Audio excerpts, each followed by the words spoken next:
Welcome to A Healthy Curiosity, the podcast that explores what it takes to be well in a busy world with self-care strategies from Chinese medicine. I'm your host, Brody Welch, here to support you on your journey of health, happiness, and personal evolution. Before we dive in today, a little moment of gratitude for the 5-star iTunes review of the week. This one starts informative in a conversational way. Brody Welch is a terrific interviewer. She has down-to-earth conversations with her guests that flow nicely and keep me engaged. The topics cover everything you'd be curious about your physical and mental health. Great podcast.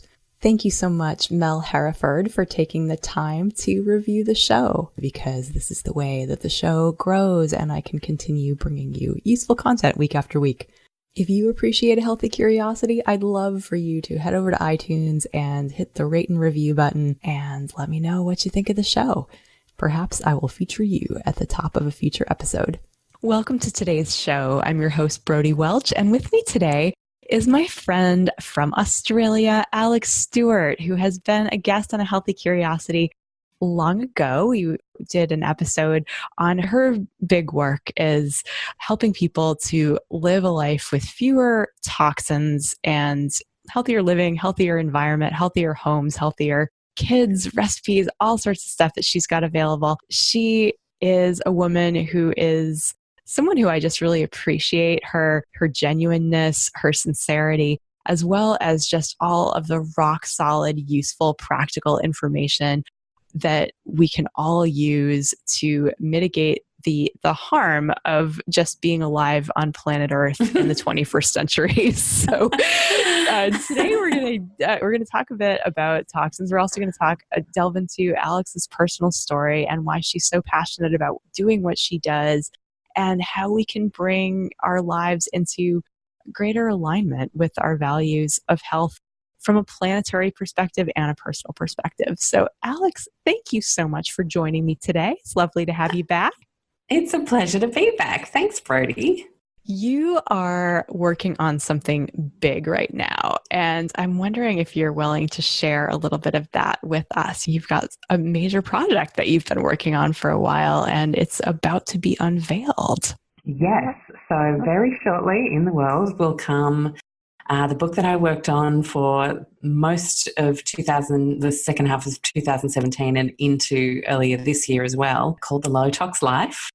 Very highly original, of course, given that that's my business name as well. But we really felt in the discussions that I had with my publisher at the start that this was a way to live that could be a blueprint for a lot of people wanting to just chip away and make better choices over time as they see fit from either a budgetary perspective, time perspective, feeling a greater sense of need, especially when it comes to more, health issues with kids or whatever it is that kind of comes into people's lives where they want to do better and want to become more conscious of how we live our lives, that we could, I guess, put that into a book in a way that was not going to make people feel like they were a failure if they didn't do it right, or, all those sorts of things. So I actually start the book sharing a whole bunch of stuff about my 26-year-old self, to just from the very first page make people feel 100% comfortable with wherever they're at in life, because chances are I was worse.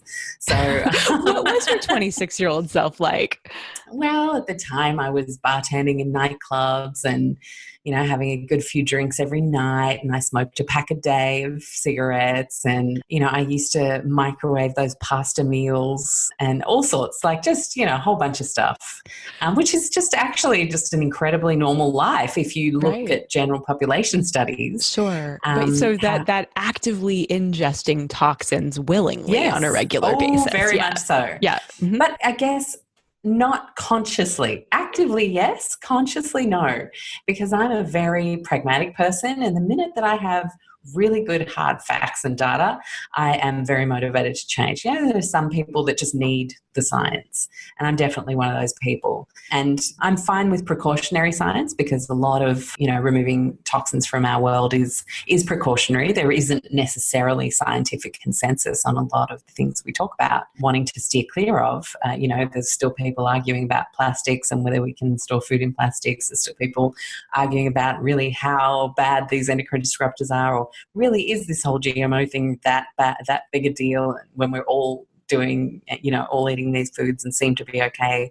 Well, we're certainly not thriving as a general population either. And I tend to be quite a fan of that precautionary principle. So the book really is a call to what research we have available, a healthy level of precaution, and then super practical steps on how to navigate through our home, body choices. So like what we put on our body. A lot of people, eat these pristine organic diets and then go to mainstream pharmacies and chemists for their skincare, and that doesn't always work out so well, So, and then food, which is a huge passion of mine, and then of course the mind, because if you do change in a narky kind of stressed out kind of I have to do this or I should do this, it doesn't necessarily stick very well, and it certainly doesn't feel good while you're trying to make all the changes. So the low tox mind is a big piece of it too. Oh, I love that. I love that. So there's a few points that I want to circle back to. One is the point about science and data. That one thing that I'm struck by regularly is how we're pumping tens of thousands of, I don't even know what the unit is,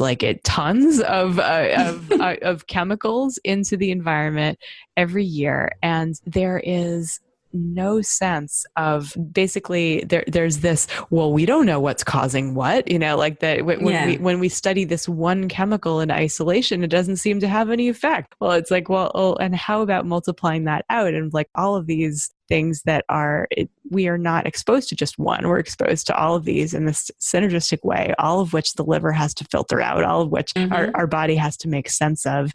And I think a not so big a leap to imagine that in a world where we didn't have to be doing this, life was easier and healthier. But I'm curious, what was the statistic or the fact, or what was your scientific wake-up call? That not necessarily your personal one, but what was some data that stood out for you that inspired you to make some change? Oh, that's such a great question. I think it was a bit of a three-phase thing, when you just kind of something comes on your radar and then another thing comes on your radar and then something pivotal happens that just cements everything. And then you go, right, I'm going to live a different life now. I'm going to make different choices. So the first one was obviously having a wonderful naturopath come into my life. And she came into my life because things got so bad with my health in terms of chronic infection, tonsillitis, over and over and over and over again, that no antibiotics were working anymore, and I had to think outside the box. And she was fantastic, not only on curing the chronic tonsillitis, but also on getting me to stop smoking. And she just shared some really hard facts about the types of chemicals that were being pumped into my lungs, because everyone talks about the nicotine, right? Oh, it's a habit, it's dreadful. And no one ever talked to me about heavy metals. That's a far more, what shall we say, motivational conversation to have with someone when you talk about what heavy metals in your system can do in your lifetime, how they can affect your bone density as a 60-plus-year-old human, and the toxicity, the malfunctioning of your brain starting to happen much earlier the higher the metal levels you have. Depending on the metals, of course, there are a whole bunch of other things that can go on. And for me, that was really okay, this is a really dumb habit. And through that motivation, I was able to go cold turkey. My beautiful boyfriend at the time, who's now my husband of 10 years, decided to surprise me and go cold turkey at the same time. I will admit to having drunk a lot of red wine over that period and done a lot of Scrabble games to try and keep our mind off it. But we got there, that first week was really tough, and then it gets easier and easier and easier.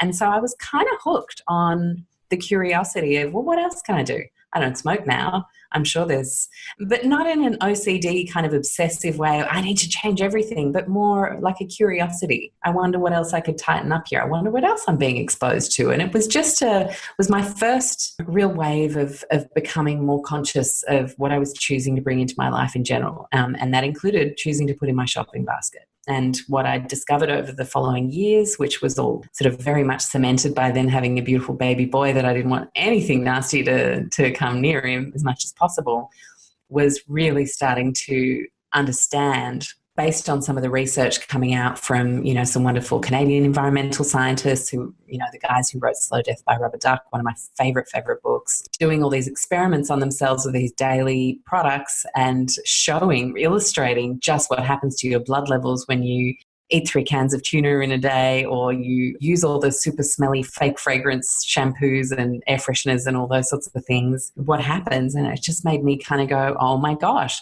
all the things that all these brands put on the front of their label is not the truth. The truth is in the ingredients. And then I was horrified to learn when it comes to cleaning products that because of so-called proprietary blend, we just don't want people copying us. They don't even need to disclose what ingredients they're using. I mean, how does that fill us with confidence as to what is going on out there? And that was when my justice meter went up, and I was like, I can't have this. I can't have all of my friends not knowing that this is the case. And I probably lost a couple of friends because I went through my uber, evangelical kind of like, I'm seeing the light way of, the enthusiasm of the newly converted is exactly. It's a powerful enthusiasm indeed. So, but yeah, that's kind of, so with the data around heavy metals, I think in the smoking was my first turning point, and then starting to look at what happens to your blood and the chemicals that come in and out of your blood when you expose yourself to certain things in your day-to-day. And by no means are all chemicals bad. This is another issue. Everyone fearmongers around and get all the chemicals out. It's like, well, chemicals. Like it's, they're everywhere, and some of them are really friendly. So it's not that chemicals are bad. It's just that some aren't great. Well, just like people who say like, oh, it's natural, it's therefore good. Oh, goodness. It's like, there's some fallacies there. We've got to look a little deeper. So in that spirit of looking a little deeper, I'm curious as to what you feel of all the things that we're exposed to in the environment that are harmful, the chemicals, the things that we potentially can avoid. I'm curious what you think makes the biggest difference, and what things where are we perhaps worried about the wrong things? That's such a great question. So I think the thing that's going to make the biggest difference, and it's such a quick win as well for so many of us, is, and because it covers so many different products, is thinking about whether your products that you have in and around your home and that are going on your body contain synthetic fragrances. Because in the word fragrance or puffer on an ingredient list on the back of a product, or if it's a cleaning product, things like spring fresh or, ocean breeze and words like that on the front, because you're not going to see the ingredients necessarily on the back. But that word is not an ingredient in itself. There can be up to over 100 compounds that make up what that fragrance is. That all gets to say that 100 compounds would take up 5 bottles worth, right? Like you couldn't even print all of that. But we get to just, but a company can just call it parfum or fragrance. And then it sounds classy in French. Everything sounds better in French, right? So, it must be good. And so, really just starting to think about, okay, so if that candle is scented a creme brulee fragrance, like really, how was that made? And to make fragrances stick, like I always like to give people the example of when you give a friend a hug at the gym, or pick up your kids from school and you hug one of the other parents, and then you're in the middle of like making your dinner that night and you can still smell their fragrance. You have a shower, you can still smell their fragrance. It's like little wafts here and there. The thing that makes that fragrance stick, that synthetic fragrance stick so well, which is why people get frustrated with essential oils not like lasting long enough, so it's not good enough. Unfortunately, they are the better choice in this scenario. But the thing that makes them stick is a phthalate. And it's a plasticizer that's used in things like PVC, super soft, like cheap plastic toys that feel kind of sticky, like, those things, balls that pets put in their mouths when they chase, and it almost feels like the ball's sticky. It's that kind of thing that has a very high phthalate content. And the job of the phthalate is to make the fragrance stick. So that's why that fragrance lasts and lasts and lasts. It's why when you get hand-me-downs, if you're a low toxer, you open that bag of hand-me-downs from your friend thinking, right, I'm doing something fantastic for my planet. Then you get hit with the fabric softener that they used and you try and wash it out, and you wash it out and you wash it out, and it's still not coming out of the clothes. They're very sticky. And unfortunately, they're also endocrine disruptive, which means that depending on the type of phthalate, they can either block or mimic our hormones. So, you can have the scenario where block natural hormone production, or you can have the scenario where they mimic natural hormone production. So like your body could start to say, no, we're fine on the estrogen front, or we're fine on testosterone, there's heaps of it floating around, we're good. And so it can make your body lazy in terms of the production of its own hormones. That terrifies me. That's very well published, very widely researched. The Endocrine Society in the States, one of the oldest medical associations, published a huge paper on this in the 90s, and yet we're still allowed to have all of this floating around. And I just think, oh, well, it hasn't proven harmful yet. Really, exactly 100%. Well, like, what do we need to have happen for us to start throwing some precaution around these things when the preliminary data suggests precaution, and therefore we should be making companies prove that things are 100% safe in both synergistic and individual short-term and long-term use before it gets to be put on a shelf. I just don't understand why that is not what's done. And of course I do understand there's a whole bunch of sinister stuff at play there's money to be made. Yeah, exactly. And like, you would know it better as an American, while someone in Congress can be paid for their opinion to vote on a bill a certain way by a lobby group, we're always going to have these problems. It doesn't matter who you vote for. It doesn't matter what side of the political fence you sit on. It is just injustice in its purest form. So I find it's very interesting to me how something like phthalates can just be so widespread. Everything with a synthetic fragrance almost contains them. And we look at things like breast cancer, right? We look at breast cancer risk rising so much greater than it was even just a few generations ago. That is commensurate with the rise in these plasticizing agents that are everywhere, and the synthetic fragrances and that proliferation of all that stuff. It just seems like that precautionary principle that you're talking about having, that why is the right to make money more important than the right for the public to be protected from things that could be screwing with our endocrine systems in particular? In our endocrine system, it's estrogen, it's progesterone, it's also thyroid, it's and we're adrenals. So there is all of the endocrine glands are linked up, right? And so it's the kind of thing where it could potentially be having an effect on pretty much any system of the body. And as you said, like, phthalates are sticky, and that I think of toxins in the body as sticky as well, right? And a lot of these things are fat soluble. They're hard to get rid of. They're, luckily phthalates are the water soluble kind. That's one good thing they got going for them. Nice. So you can literally just stop using them, stop using synthetically fragranced things, and stop buying cheap plastic toys for our kids that are really bendy, stretchy, kind of like the slime and all that kind of stuff. They're the worst. And you can literally just start and the stretchier, pretty much. Okay. Yeah. But, you can always Google something called oobleck, which you just make with like a cornstarch and water, and kids have a great time with what that sort of does in a bowl. So there's always natural things you can do instead. But yeah, you stop using them and you can literally start peeing them out within the day. Oh, that's awesome. Not completely, but within the day you really start to experience a significant detox based on blood readings that I've seen done on those. But then you've got the plastics are much stickier in terms of hanging out inside us and in our fatty tissues, and they're a bit trickier to get rid of. And those plastics that we would be exposed to from either microwaving plastic or from food that's stored in plastic that can leach into the plastic can leach into the food. What other sources of plastic should we be thinking about?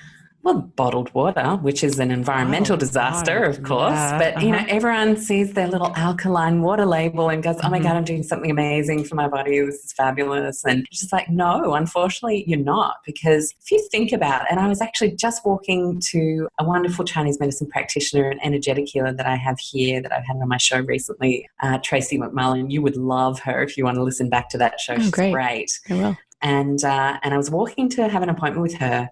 And I just sort of glanced left and there was a big warehouse door open. And I just, you just look in, you see what are they storing there. And it was a whole bunch of those big plastic bottles that people get the water filter guy to come and switch the bottle over. The ones that are in lots of weight rooms, and a lot of homes have them as well. And then I saw the truck that was in full ball Sydney sunshine, and there were pallets and pallets of these bottles in this very hot metal-backed truck. And we all know that heat and plastic are not good friends. This is where the most amount of leaching occurs. So where has that plastic water bottle that we're all sipping from been? You know, it's been in a warehouse. It's been on a hot highway driving long distance. I mean, that in itself is crazy when we could just switch on the tap and put it through a filter in our own homes and get water right there from an environmental, food miles, all the things perspective. But yeah, it's not just from the food packagings, from our drink packaging. It's especially from acidic drinks. A lot of people buy, you know, lemon, lime, soft drinks with the phosphate in there, that phosphoric acid eating away at the plastics as well. Really not good news. I mean, soda's not good news on the worst day, but if you wanted another reason to reconsider a soda habit, then think about what it comes in. Whether it's aluminium or plastic, you've got a leaching issue both ways. So yeah, there's that. And then of course there's things like the microbeads in a lot of mainstream toothpaste. Those are BPA, you know, teeny tiny little blue beads. I mean, who on earth in their right mind, if you really just watched a video of someone coming up with the recipe for whatever big name toothpaste brand we want to use and thinking, you know what, I'm going to add to this for extra effectiveness. I'm just going to put some of these tiny plastic beads in here. Right. We should be putting plastic all throughout our mouths. Yeah. And the whole way that microbeads were discovered was because a female dentist in the 90s noticed that her big name toothpaste, she noticed when she flossed that there was this tiny little speck of blue on the floss. She's like, where does that come from? And then looked in the tube and then noticed on the packaging it said something about like microbeads for extra pearly whites or, you know, something hilarious. Wow. And you just think, at what point, if we really, really thought about it, sat with it, slowed down and went, do you know what I need for my teeth to really shine? I need to just rub some tiny plastic balls in there and really just get them on there and in there to just make my smile shine. No one would say that. No one would say that. And a part of going low tox for me is really just slowing down to the point where you sit with information and try and make logic out of it. And so often you can't. And you go, you know what? That is the easiest, most powerful way to move away from something that's not so great, because I have actually fully understood why that's not so great. Yeah. In terms of helping our listeners recognize why it's not so great, could you just extrapolate from, okay, so let's say we do drink out of the plastic bottles, or we do drink out of the soda cans, or the plastic carbonated fizzy water flavored with lemon or whatever, then why is that a big deal? Because on a daily basis, it doesn't feel like a big deal. We don't notice an immediate effect, or most of us. And I suppose if someone's very sensitive, that you might. But these problems show up further down the road. They're not immediate. And I'm hoping that you could just help us figure out our why around like our personal motivation, what that might be. So for me, the most powerful driver was not only when I thought about it in the terms of my own health, but I thought about it in terms of an environmental impact. And your kid, it sounds like, too, right? You wanted to protect your son. Absolutely. And those were three very powerful drivers, because I was like, I don't want to be that person who doesn't care about the planet I'm leaving my kid. I don't want to be that person who doesn't know what I'm putting on my kid. I don't want to be the person who doesn't scrutinize what goes on my own body and in my mouth, and isn't open to being a realist in the world that we live in and navigating that accordingly. You know what I mean? And so, it's going to be different and often the entry point on how you raise your concern around something isn't necessarily where it ends. You might start and think, you know what? Everyone in my family seems to have endocrine issues of some kind. We've all got an endocrinologist. Is that normal? You know, is there something that maybe we're doing that could mean that that's less of a possibility for our kids if we change some habits now? And in terms of endocrine issues, what are some other things that you would be worried about your son developing, for example? I mean, what are the health risks? Like, I'm familiar with some of them, but I'm sure like you teach this stuff. So I'd love to, in terms of the bigger picture over time, that yes, be thoughtful because what are you potentially protecting him from? So very interestingly, there's a lot of research to suggest fertility issues later in life. Okay. There's a lot of research in animals to suggest things like sex changes, like frogs changing sex. Yeah, I've seen based that. on development. Yeah, I mean, there's a fantastic TED Talk. If anyone wants to check this out, it's pivotal, called Toxic Baby. It is so worth your 15 minutes. It's not funny. And I think what's happening in the animal kingdom, a lot of people discount that and say, oh, but it's just animal studies. Like, hello, we're animals too. Exactly. We haven't managed to outsmart the system such that we can no longer call ourselves a species. We are still very much from nature, and nature is us too. So I think they're very relevant when something comes out in an animal study like that. Absolutely. But also something interesting around the phthalates again is the particular issue with boys, with male babies being born with, if you think about I'm not a biologist or a doctor, but the anatomy of the sexual parts of a boy, from the length of the penis to the anus, let's say, being shortened, and also mini penises instead of fully grown, that's going to haunt someone for the rest of their life. And I published in my e-course, we talk about phthalates really extensively, and I share a lot of studies that are coming out showing what happened to the babies born from the female workers in the phthalate factories in China, for example, and some of the birth defects, especially seeming to affect boys, not so much girls. And there's a whole bunch of other stuff that affects girls. I mean, and this is devastating stuff for families that are affected. And I've had 2 people reach out to me privately through the course who perfume fanatics and fabric softener fanatics. They'd use not only the softener, but the sheets as well, the whole and scented candles all over their homes, real phthalate, synthetic fragrance addicts.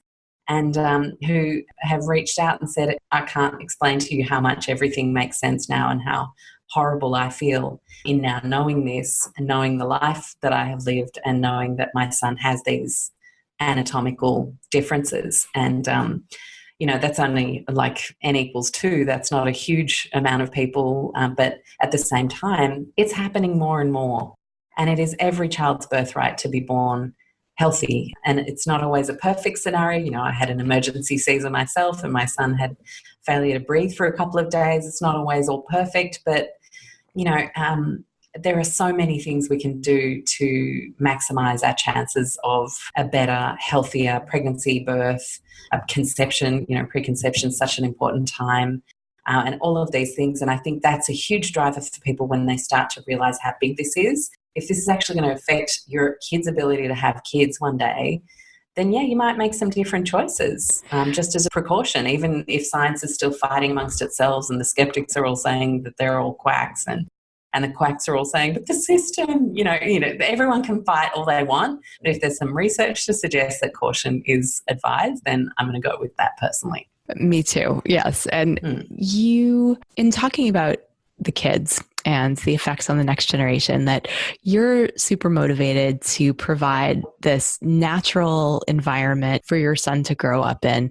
And you're committed to making your body and your home a low tox environment. And so it's all well and good if there's positive swaps all over the place that we can make, right? You can filter your water instead of buying the plastic. You can choose products that don't involve phthalates. Presumably nobody else is going to weigh into what's going on your body or into your body necessarily.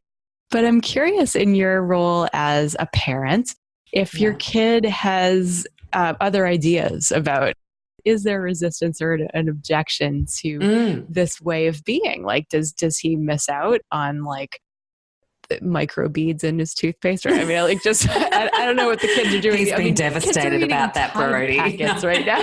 It's there's this, I don't even understand, but I'm curious about, when I was on your show, we were talking about how our habits are communal, right? And they're kind of sometimes we have to negotiate and have conscious conversations with the people that we love in order to change the way that we're doing things. And so, and really, like, if this is a lifestyle, if this is a way of being for you, I'm curious as to the people close to you, whether they were always on board, whether that took some convincing, whether he feels like he's missing out on anything, how you convinced him.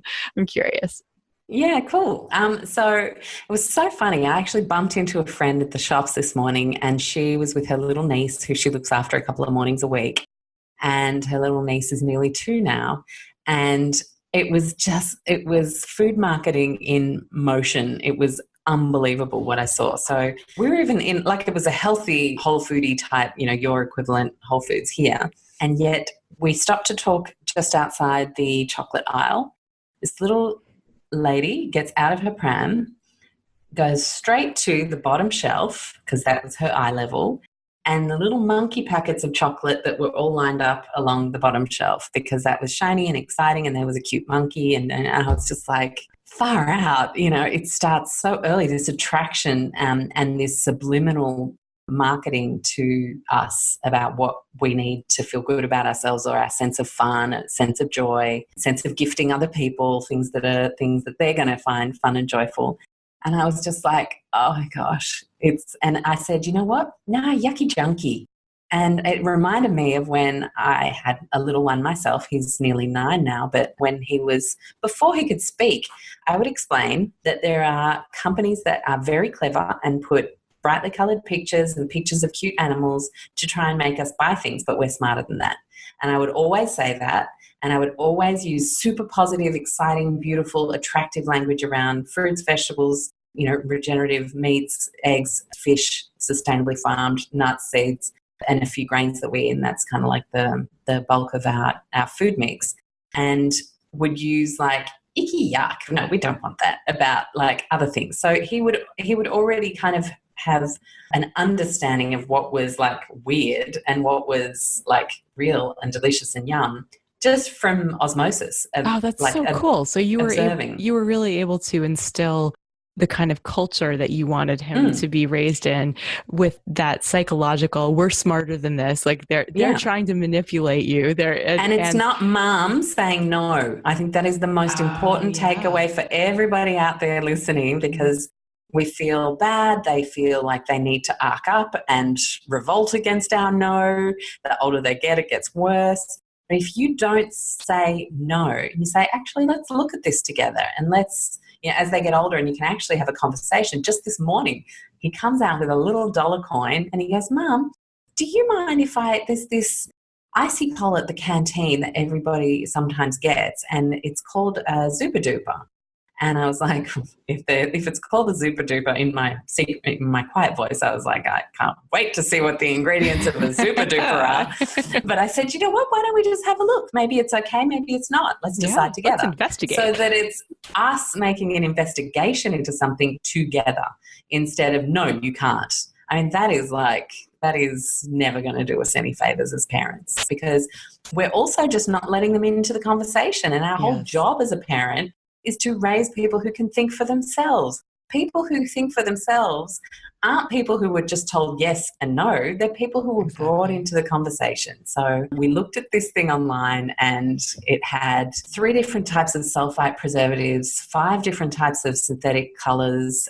It just had the word flavours written on the packet, which is, of course, a huge favourite of mine for an umbrella for all the weird things. And I said, so what do you reckon? And he goes, I don't know, like, what do all of those things do? And so then I flipped into my Chemical Maze app, and we punched in one of the sulfites, asthma, psoriasis, dermatitis, hives, and then we punched in one of the flavors, and it was hyperactivity, and ability to concentrate, banging head against a wall kind of stuff, like violence. And he's like, I'm like, do you think that's a good choice? Like, and I was really open. I was going to say, if he said, you know what, I want it anyway, I would have said, well, that's your choice. You're nearly 9. You've taken all the information into account. I can't keep telling you no, not that I do, as I said before, but, I think kids then need to, once they've got that information, then they do have one of those foods.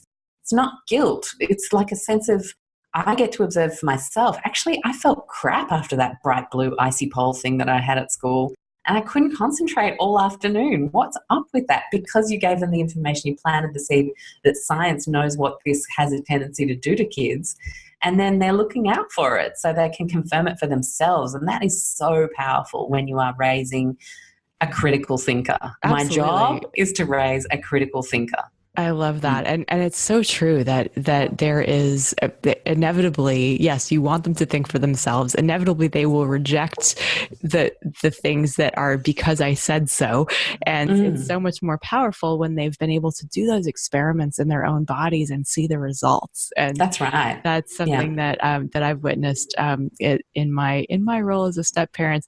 I certainly was not going to come into a household, kids who had lost their mom to cancer, where food did come out of a box for a while, that was the best that anybody could do. And it's like, so I'm not going to be the one who comes and takes away mac and cheese from a box. It's like, that's we not hate my her. role. Yeah, exactly. Right. Like, but what I can do is, I can introduce the healthy stuff. I can make it with love. I can encourage it to be eaten.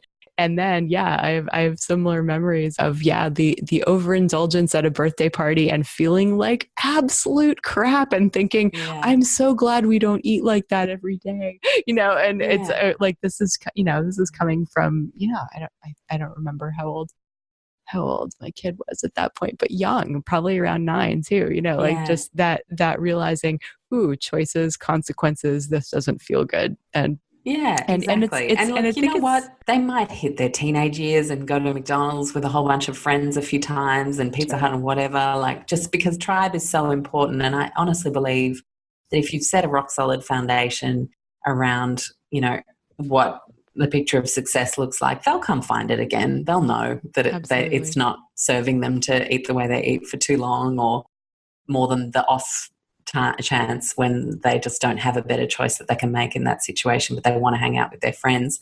So I'm super confident that as long as you raise them as critical thinkers, then they're going to be able to navigate themselves much more successfully through things later. And when it comes to fragrances and things, then I do the same thing. Like, he wanted a smelly grape pen because his friend had a smelly grape pen. And I said, well, let's look into how they make that pen smell like grapes. And we did it as a science project, basically, and just looked on YouTube and how they made synthetic fragrances, and then talked about phthalates and and then, like, he got it. And I think we just assume that our kids aren't going to get it. But if you really go there and you really spell it out and you make it a learning journey together, it's incredible what they can take on board.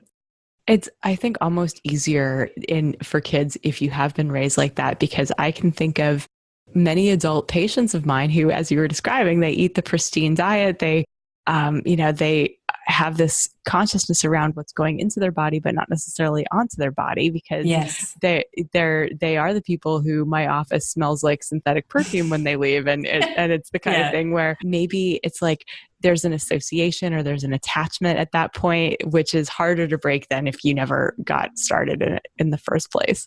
Totally. And then I think that's when you need to come back to what we were talking about before, where you test what matters to you. You study a bit of the environmental stuff, impact, where it could be plastics not breaking down in the ocean. You could watch a documentary like Bag It and go, oh my gosh, I cannot be a part of that anymore. Or it could be you're more selfish, closer to home, a personal health situation, and you just kind of try them all, emphasize, and go with the one that is going to help the change stick. Absolutely, because really you're voting for your values with your everyday choices. And and recognizing like it does tie into the planetary, the personal, and the communal, and all of it. And you mentioned, just to circle back to one other important point, that so you teach people on all these different areas of life, how both through your courses, and you have a course coming up soon, I believe, right? Go Low Tox. We run it 3 times a year. Yeah, which I have heard amazing things about. And so you teach people how to do this, and it can be super overwhelming to think that how many toxins there are, how many ways that there are that we can be exposed to them. And I'm wondering if you have tips in terms of just the avoiding overwhelm, and that it's the kind of thing where I would think one step at a time, that those changes that feel doable, start there and then layer on. But I'm curious how you approach it. Yeah. So I always say to people, number one, we cannot feel guilty about what we didn't know yesterday. We have to feel excited about what we're going to change from today now that we have this information. And then once you get yourself in the right, there's nothing wrong with a bit of guilt once you know, because that can actually help get you back on track sometimes. I think it can be quite healthy. And I know Brené Brown talks about that fine line of when guilt is not productive and when it is, right. in her recognizing work. in Ayurveda the words crime against wisdom, right? That it's yes. like you have to know it first, or like it's you don't know what you don't know. But then when you know it, then you can make a different choice. And if you go against that, absorbing what the consequence was, that like what that feels like, including the regret around it, digesting that experience, and then trying to honor wisdom in the future. That is, in a nutshell, 100%. Like, that's exactly right. And I think that helps people go, right, okay, so I'm going to try and do this. And then once you're in the mindset, to really think about what's super important to you, because you can't do it all in one day. You can't even do it all in a year. This is a 5 to 10 year kind of plan.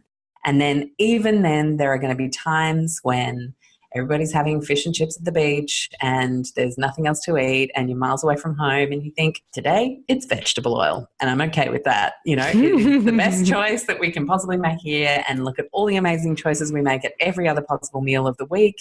Let's just go with the flow and value the connection with the people, maybe not eat so much as we normally would, as your kind of compromise, if you like, and just go with the flow. Same as a gelato in the summertime with friends. So all those sorts of things. So it's not about striving for some sort of perfection here, whether you're talking about food or the toxins, whatever it is. But it is about striving to become more and more conscious of the choices that we make and how they affect us and the planet we live on.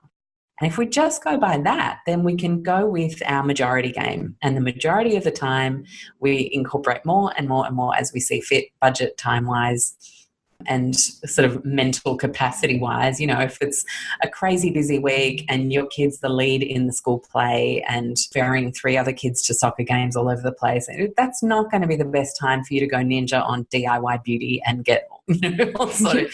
So maybe just buy some healthy brands instead for a little while and then try something else later when you've got a bit more time to experiment and make your own scrubs and things like that. So I think it is really about honoring where you're at every stage and doing what you feel like is going to be able to stick. So, quite often, like for me, I say very openly in my book, I'm not a huge DIYer. I do a few basic things, but I really love honoring all the beautiful low tox brands that are out there these days doing incredible things by people and planet. And I make it a mix of both. And that sits beautifully with me. I live very urban, kind of modern urban life. And I'm not a person who has the morning to naturally dye my garments and then work on a new face salve. It's just not how my day is spent. And that might be how someone else spends their day. And what fascinates me in the course or in any work that we do, which is literally just gifting people their own awareness and critical thinking, is what that ends up manifesting for them. So there are people who have literally quit the city, bought a tiny home, and moved to the coast to become vegetable farmers.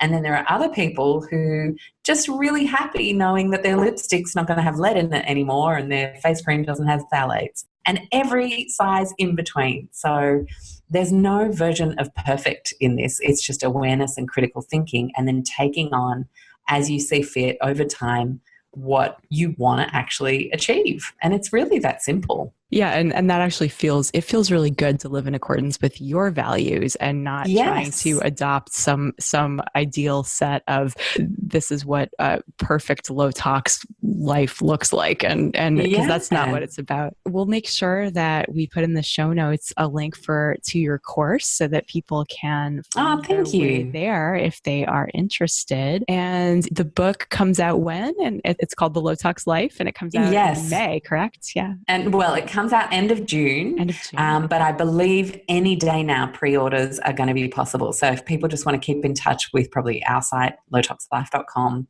as to when that date is, you'll be able to, in the US, I think from August, if I'm not wrong, get it through Amazon, which is amazing. So we're not having to wait for a US release, which typically ends up being like a year later. Oh, great. I was like, wonderful. No, because we've got so many people who listen to the podcast, and coming on shows like yours. And I was just really like sad that people wouldn't be able to get it. So you will, and it'll be via Amazon. Awesome. Awesome. Incidentally, I'm right there with you. I do not grow my own food. I do plenty of nurturing during the day, and I'm happy to support the local farmers. And I am the staunchest advocate for local farmers that you can find. It's like, there's it just like, with health and with food choices, it's like, I'm right there with you, finding the path that's right for me, which is not necessarily the extreme version, which people might assume. Anyway, it's so being able to live authentically, being able to think critically, such important values as we think about our connection between the personal and the planetary. Alexx, thank you so much for joining me yet again on A Healthy Curiosity. This has been such a great conversation. Thanks so much for having me, Brody. Always a pleasure. This episode of A Healthy Curiosity is brought to you by Dow Labs. Dow Labs is a supplement and lifestyle company that's putting a modern spin on the ancient practice of Chinese herbal medicine. They've modernized classic Chinese herbal formulas by combining unique flavor combinations that mix easily with water, so you can take them with you when you're on the go. Dow Labs has formulas for immunity, for digestive health, emotional balance, and PMS, and they use sustainably sourced herbs that they package and test in the United States. And if you're a fellow acupuncturist, you might want to check out Dow Wellness's Ambassador Program, a unique wholesale approach to upgrading your herbal practice without getting bogged down in inventory. Visit mydowlabs.com for more information. That's MYDAOLABS.com and use code BRODIE, BRODIE 20 to save 20% on your first order. Now back to the show. Thanks for listening today. For more episodes of A Healthy Curiosity, you can visit the iTunes store. If you appreciated today's show, please leave us a review. This helps other people to find the podcast. You could also head to brodywelch.com, where you can find free self-care resources, learn more about Chinese medicine, and let me know what you'd like to hear about on future episodes. I'd love to hear from you. Till next time, be good to yourself.